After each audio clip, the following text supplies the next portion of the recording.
สวัสดีค่ะ ตอนนี้ฟ้าอยู่ที่สนามบินดอนเมืองนะคะ ทริปนี้ฟ้ามีเวลาแค่ 2 วัน แต่ว่าอยากจะไปเที่ยวน่าน ก็เลยต้องเลือกเดินทางโดยเครื่องบินค่ะ เช็คอินเข้ามาข้างในนะคะ เจอร้านอาหารเยอะมาก ตอนนี้ก็เลยเริ่มจะหิวแล้ว เดี๋ยวเราไปหาอะไรกินกันก่อนค่ะ เลือกไปเลือกมานะคะ สุดท้ายก็อยากจะกินเบอร์เกอร์ค่ะ ก็เลยมาจบที่ร้านนี้ ราคาก็ตามนี้เลยค่ะ ได้เฟรนช์ฟรายน้ำแล้วก็เบอร์เกอร์ไซส์ใหญ่นะคะ มา2ชุด เดี๋ยวกินเสร็จแล้วเราไปรอขึ้นเครื่องกันค่ะ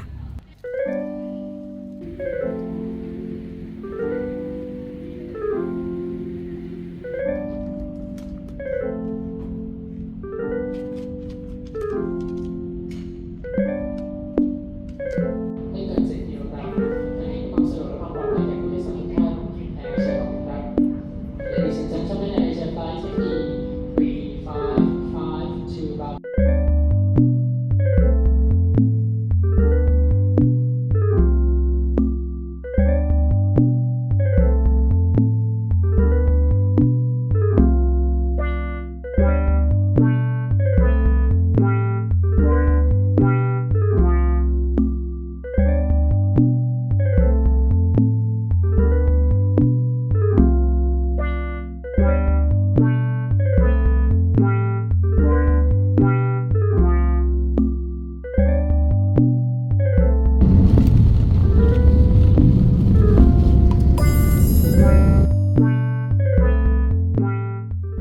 ถึงแล้วค่ะสนามบินน่านนครจังหวัดน่าน เราใช้เวลาบนเครื่องนะคะ แค่ประมาณ 45 นาทีถึง 1 ชั่วโมงเท่านั้น เดี๋ยวเรารับรถนะคะที่เราเช่าไว้ แล้วก็ขับไปโคโค่วัลเล่คาเฟ่กันค่ะ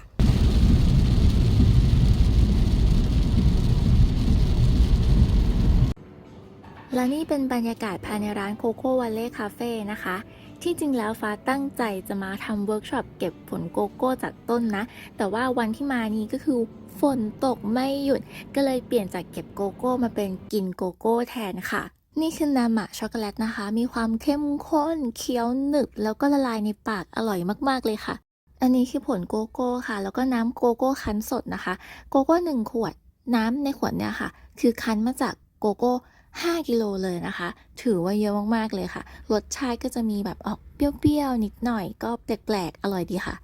เมนูสุดท้ายที่ฟ้าสั่งนะคะ ก็จะเป็นโกโก้ร้อนค่ะ โกโก้ร้อนอันนี้อร่อยเข้มข้นแล้วก็พิเศษตรงที่แก้วของมันนะคะ เราสามารถกินได้ด้วยค่ะ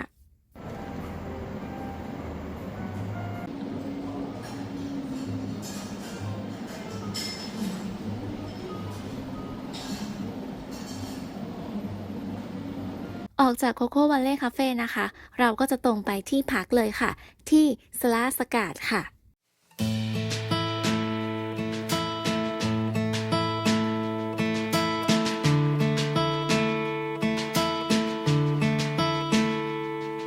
Oh, I can just see her, so beautiful and sweet, with her hair and her actions more tame. She's probably less damaged and has a nice family, though my brothers would have loved you the same.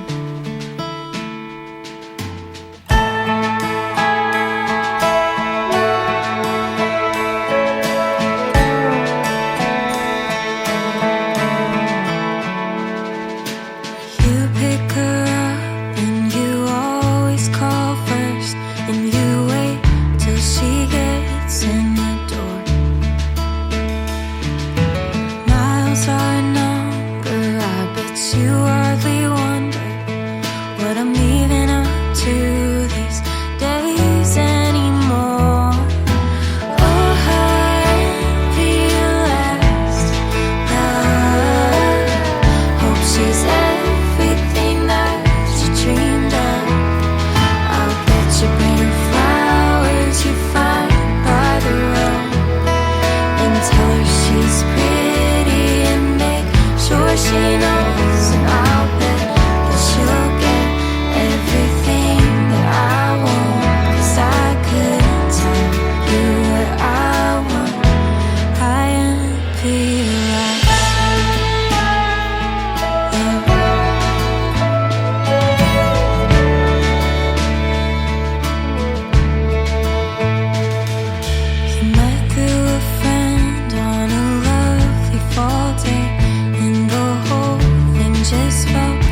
2นะคะออกจากสลาสกัดเราก็จะไปถนนลอยฟ้าดอยภูคากันค่ะ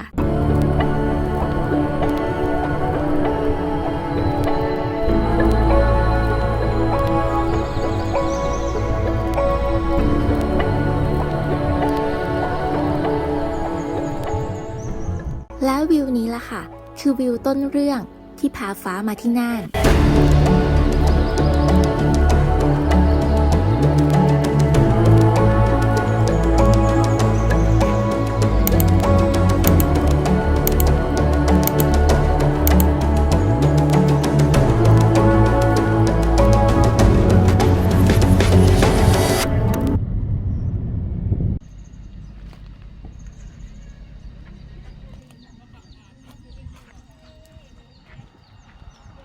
ออกจากจุดถ่ายรูปถนนลอยฟ้าเราก็ขึ้นมาต่อที่จุดชมวิวอุทยานแห่งชาติดอยภูคา 1715 ค่ะ โดยที่ตัวเลข 1715 นี้คือระดับความสูงของบริเวณนี้จากระดับน้ำทะเลปานกลางนั่นเองค่ะ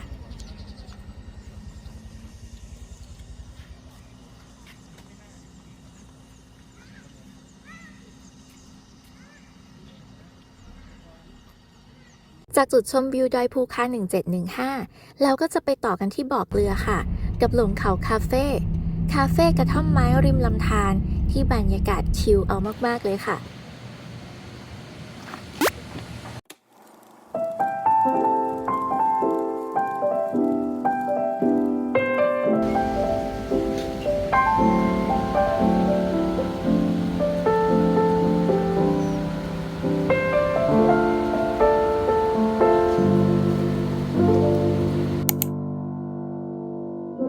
Even though we come and go, relationships just last so long.